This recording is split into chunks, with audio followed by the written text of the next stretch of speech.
This is Northern Light for Tuesday, July 7th. Good morning. I'm Monica Sandreski. Catherine Wheeler is away this week.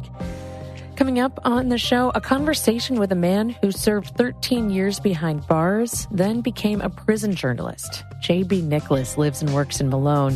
One story he covered closely was the murder of Robert Brooks, an incarcerated man who was beaten to death by corrections officers near Utica in 2024. It was just a story that I felt that my entire life had almost led up to reporting. Because of my experience as a prisoner and my experience as a reporter, it was just those two things fused together. It was just built for me. More on that coming up. And many Indigenous people bristle when someone says they're part Native after taking a DNA test. A new novel takes a look at the impact of so-called race shifting on one Canadian family. Betsy Kepes reviews Real Ones by Kathereena Vermette. All that and more is coming up on Northern Light. Stick with us.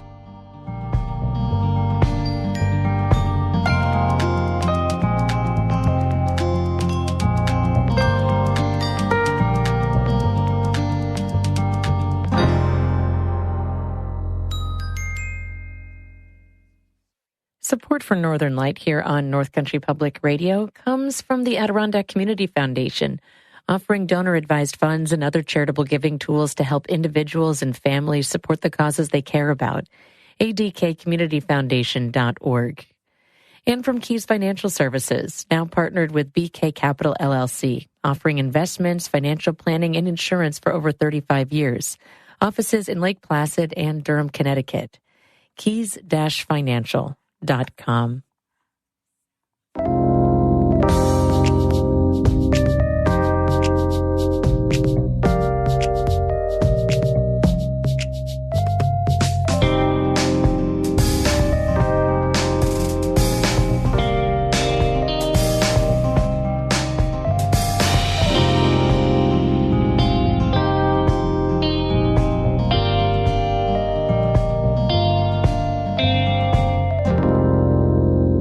Northern Light. I'm Monica Sandreski. A new report says that violence in New York State prisons was rising before the recent beating deaths of two incarcerated men. Jimmy Vielkind reports for the New York Public News Network. The use of force by corrections officers rose steadily in the decade before guards fatally beat prisoners Robert Brooks and Messiah Nantwi in 2024 and 2025. That's one finding of an outside review of the state correctional system commissioned by Governor Hochul after the deaths and a 3-week illegal guard strike last year. Assemblymember Mikhail Salaj is a Nassau County Democrat who has pushed for more prison oversight. The killing of Robert Brooks and Messiah Nantwi weren't just a few bad actors, that it's a systemic issue that is something that we need to address. Hochul says she wants a safe and secure prison system for both prisoners and guards. In Albany, I'm Jimmy Vielkind for the New York Public News Network. New York's prison system incarcerates more than 34,000 people and employs nearly 19,000 workers. It's a huge industry in the state and in the North Country, but reporting on what happens behind bars can be hard. Prison guards are largely banned from talking to reporters, and inmates face a lot of restrictions over who and how they communicate with the outside world. Today, we're going to meet a journalist who covers that complex and sprawling prison system.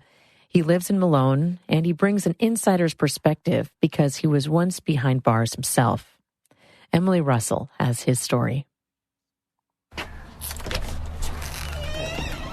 J.B. Nicholas is standing at his kitchen counter. His laptop is tilted open, and he's got a mug full of coffee. Nicholas is on deadline. Tell me what you got going on here. Like, what are you working on? So I'm reporting on a CO at a jail in the Mohawk Valley. Got exposed to a synthetic drug, and she was in a drug-induced coma. She couldn't breathe. Other news outlets had reported on the drug exposure, but Nicholas knew the correction officer's name. He knew specific details about how she was exposed. His secret? Finding sources on the inside, whether it's other officers, inmates, or just anyone who was there when it happened. So you're using sources to kickstart your reporting, but then you're verifying and corroborating their stories in other ways independently. Nicholas runs his own website. It's called The Freelance News. He covers prisons from every angle, whether it's guards getting exposed to drugs, inmates getting beaten by guards or other inmates. But nailing down the facts of any prison story is inherently difficult. The prison is behind a wall. It's just covered in darkness. It's occluded, right? And not only that, but the people who inhabit these places, the prisoners and the guards, they're both super suspicious and secretive. Nicholas knows this because he's lived it. He served nearly 13 years behind bars after being convicted of manslaughter. Nicholas was 19 at the time. He's now in his mid-50s. Nicholas gets quiet when I ask him about the crime. I've done my time. I regret what happened. I'm just done talking about it. When he was in prison, Nicholas earned his associate's degree. After he was released, he returned home to New York City, where he got a bachelor's in creative writing from NYU. But of course, I couldn't find a job being a creative writer anywhere. So I was like, I need a hobby to keep me busy and out of trouble. So I picked up a camera. Nicholas would ride his bike around the city. If something newsy happened or someone famous was out and about, he'd snap some photos. His first big break came in 2007. A man had passed out and fallen into the subway tracks. A construction worker climbed down and barrel hugged the man just as the train arrived. When Nicholas got to the scene, the construction worker was sitting on the back of an ambulance. He remembers the light blue beanie the worker was wearing. And it had a dark grease stain on it. And as soon as I looked at the picture and I realized it, and I said, well, that's how close the train came to killing him. Nicholas knew it was a great shot. And he was right. He sold it to Newsday, and it was the cover photo the next day. Over the next decade, Nicholas built a career as a photojournalist, working for the New York Post and other tabloids. He plugs an external hard drive into his computer. His photo archives from that time are deep and diverse. Here's a folder from former Governor Eliot Spitzer, next to a folder of Steven Spielberg filming West Side Story. In 2015, Nicholas pivoted to investigative reporting. His first story was a big one. An incarcerated man had been raped and was then put in solitary confinement, where he later died by suicide. It turned out that a correction officer had known that inmate. He had actually written a letter trying to get the inmate out of solitary before he died. And I remember finding that letter with his name on it, and then I found his number. And I did some old school reporting, which is what a lot of this is. And I called him up, and his daughter answered the phone. It was a summer evening. He lived in the Catskills. Nicholas says getting that correction officer to open up and talk on the record got him hooked on prison reporting. That piece was published by the Daily Beast. Like so many of his stories since, Nicholas says his goal is to humanize both the people who live and work in New York's prisons. No side in this is black and white. They're both gray. So, there's humans on both sides, and you have to recognize that first and foremost before you jump into this. In 2022, Nicholas moved up to Malone for a relationship. By 2024, after nearly a decade of prison reporting, Nicholas says he was ready to move on from the beat. But then on Christmas Eve that year, a huge story broke. A black incarcerated man had been beaten to death by officers at a prison near Utica. Attorney General Letitia James shared body camera footage of the fatal beating of Robert Brooks. These videos are shocking and disturbing, and I advise all to take appropriate care before choosing to watch them. Nicholas jumped on the story. Over the next month, he published a piece nearly every day, sometimes twice a day. In the months that followed, Nicholas also made the 3.5-hour drive multiple times down to Utica, where a group of officers was on trial for murdering Brooks. Last fall, Nicholas was interviewed by The New Yorker for a lengthy piece on the state's prison system. That article was framed in part by Nicholas's own reporting.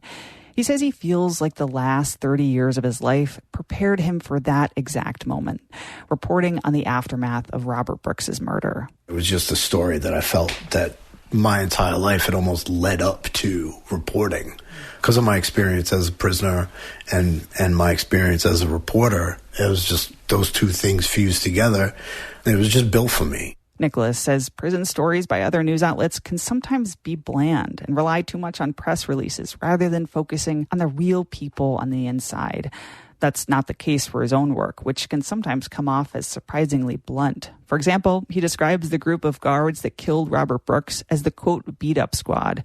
Nicholas says his goal is to be fair and balanced while also being emotional and evocative. After all, both guards and inmates face the risk of violence behind bars every day.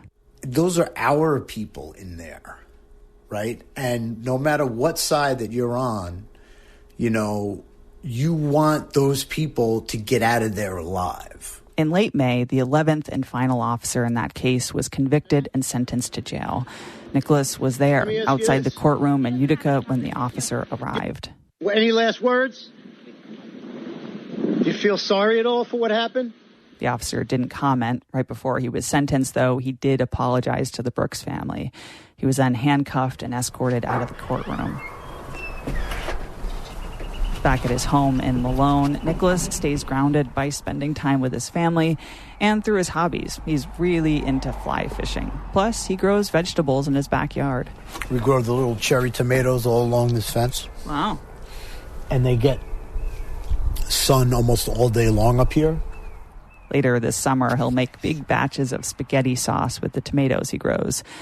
As for his reporting, Nicholas says he may shift from prisons and criminal justice to focus on issues like data centers and public surveillance. One thing's for certain, though, Nicholas says he'll be a journalist until the day he dies. Emily Russell, North Country Public Radio, Malone. This is NCPR.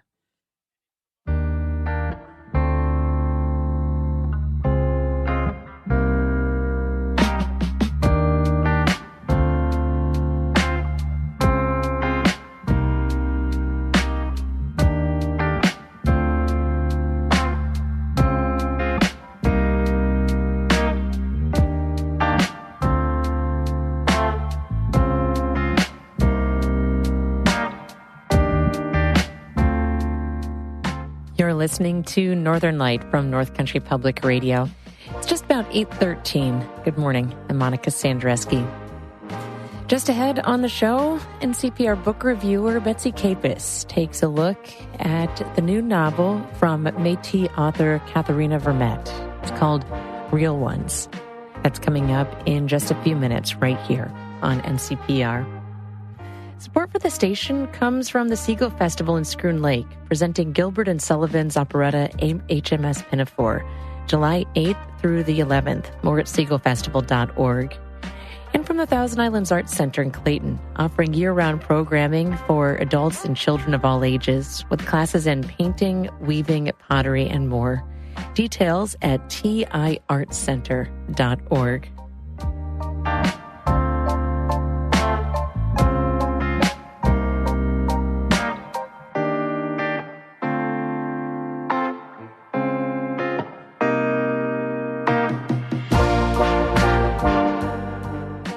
Music here from the group Best Boys out of Richmond, Vermont.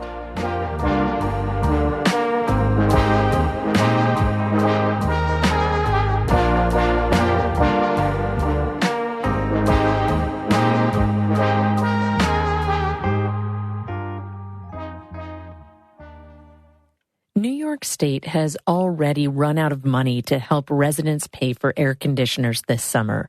According to the nonprofit newsroom New York Focus, the state sets aside about $15 million to subsidize cooling units.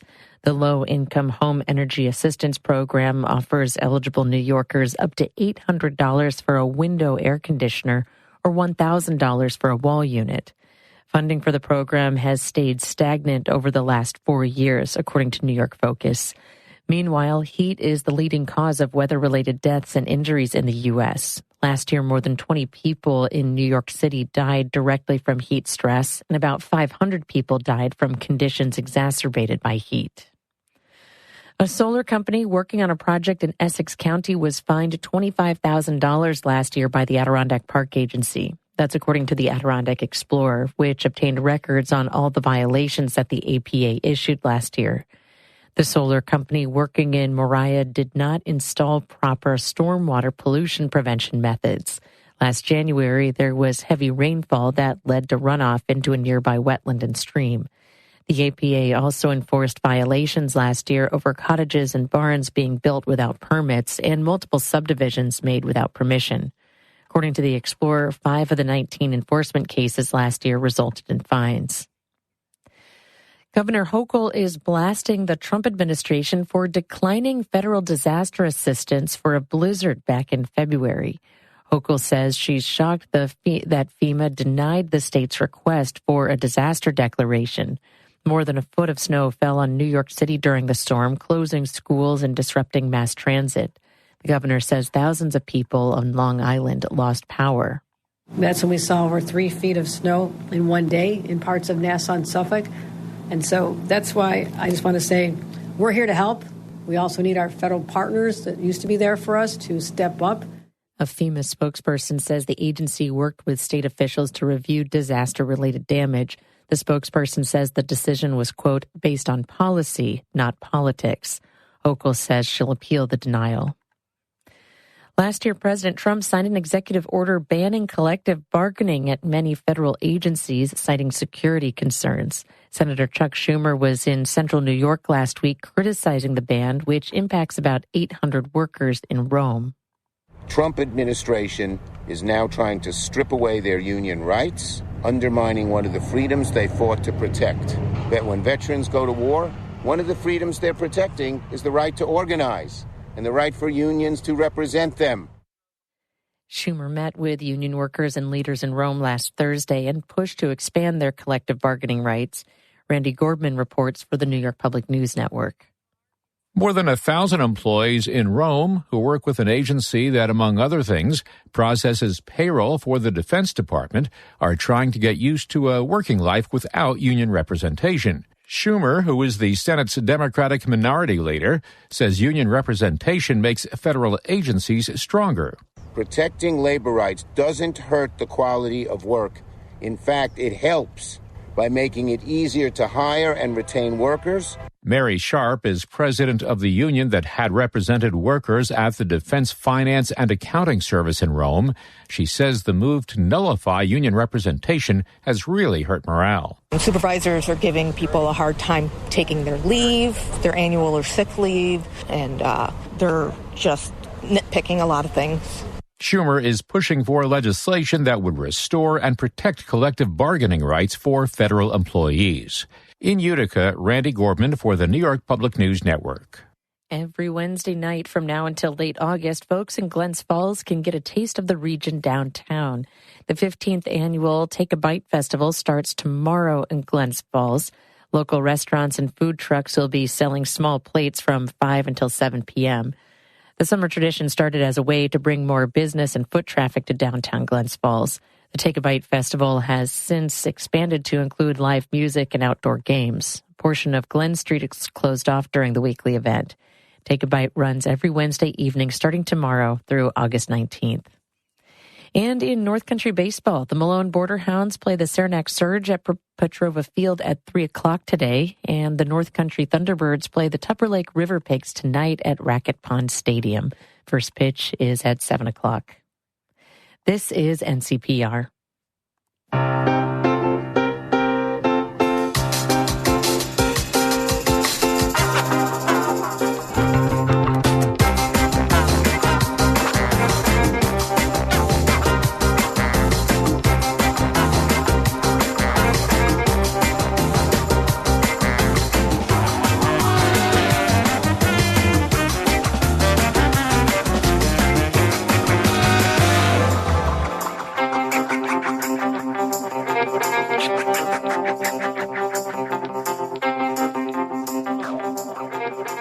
You're listening to Northern Light here on North Country Public Radio. It's just about 20 after 8. Good morning. I'm Monica Sandreski. Stick around after the show for Bird Note. That's coming up at 8:42. First, we got to take a look at the weather forecast. At last check, it was 72 degrees in Fort Drum, 69 degrees in Plattsburgh, 66 degrees in Saranac Lake. We can expect sunny skies for the most part throughout the region. Highs expected to be in the mid-70s for you folks in the high peaks. Highs in the mid-80s if you live in the valleys. Highs in the mid-70s expected for folks in Glens Falls and Saratoga Springs today, too. Overnight tonight, mostly clear skies with lows in the mid-50s to about 60 degrees. A little warmer tomorrow, mostly sunny with highs in the 80s expected.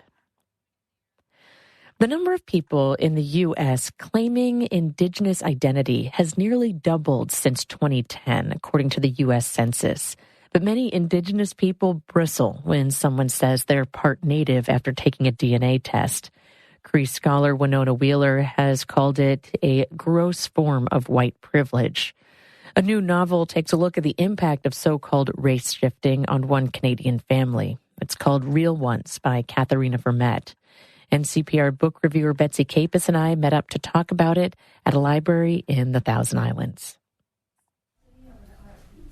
We are in Alexandria Bay at the town library, which is called the McSherry Library, because of the donors who gave the money to make this beautiful building about 25 years ago. It's a long, single-story building with rooms to do activities. There's a group making cards in one room, and the other end there's a room with a book sale, and in between there's people looking at books. It's a very busy place. Well, and before we head to the book sale, we're here today to talk about the new book from Canadian author Kathereena Vermette. It's called Real Ones. But first, could you give us some background on the author? Sure. Vermette is Métis, which means she's part First Nations people and part European. In Canada, the government recognizes three groups of Indigenous people: the Inuit, the First Nations people, and the Métis. So she is Indigenous. She's now a senior editor at Simon & Schuster Canada, and this is not her first book. She's written many books. This book was considered one of the best books of the year by the CBC. It's a novel in two voices, and it's a very thoughtful book. So then what is the story about?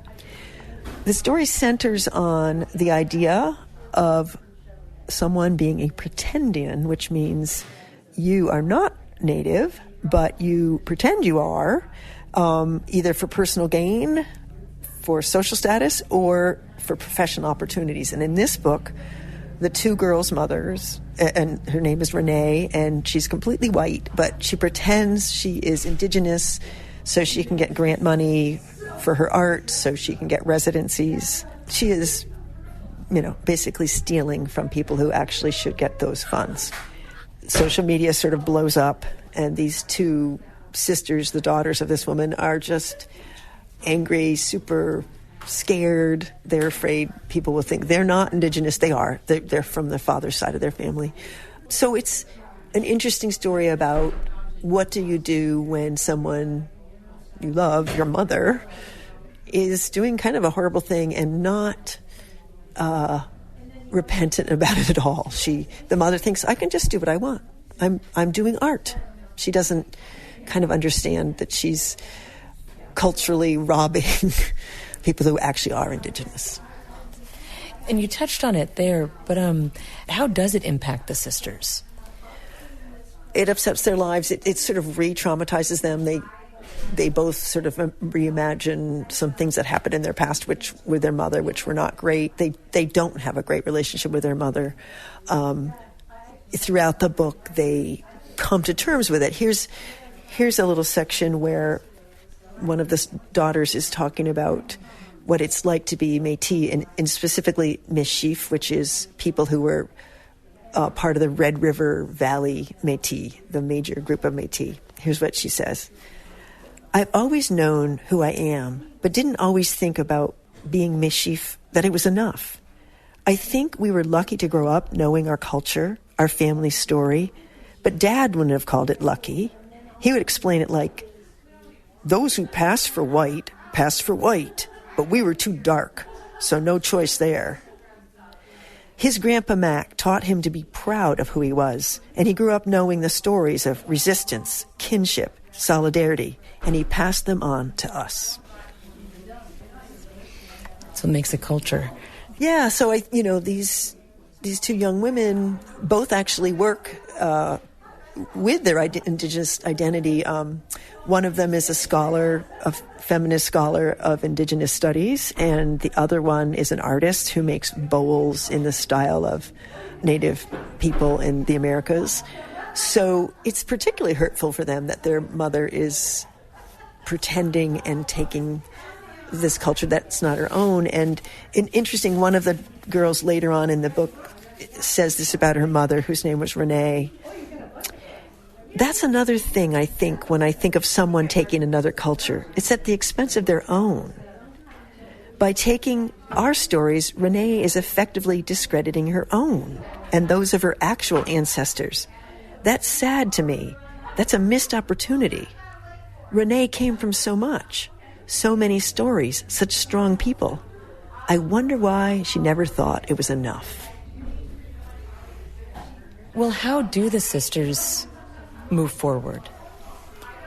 They both end up, one of the sisters moves to Winnipeg. She's lived in Vancouver. They live near each other. Their Métis grandmother is just a wonderful character who's very much herself.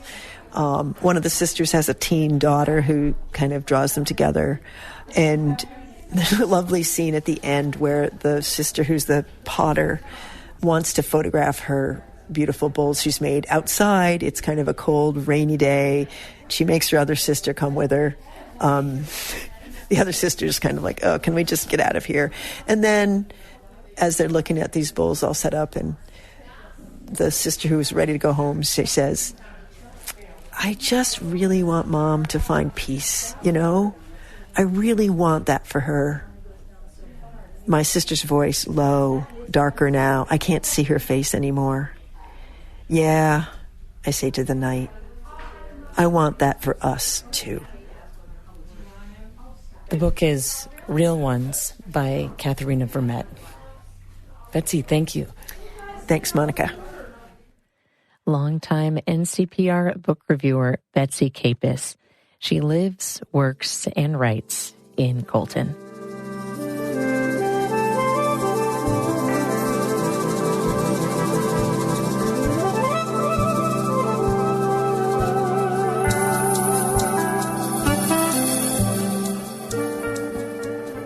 We're going out on a little music today from the Jazz World Music Collective called Heard. They're based in Troy, and they're performing tomorrow night in Saranac Lake at the Music on the Green free summer concert series. This is their song, Flyway.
Music Collective Heard. They're going on tomorrow night from 7 to 9 at the Free Music in Riverside Park, Music on the Green in Saranac Lake. If you missed them, never fear. They're also headed to Glens Falls on Friday to perform at the Hyde Collection, and they'll be in Lake George and Westport in August. That's it for the show. Monica Sandreski, be well.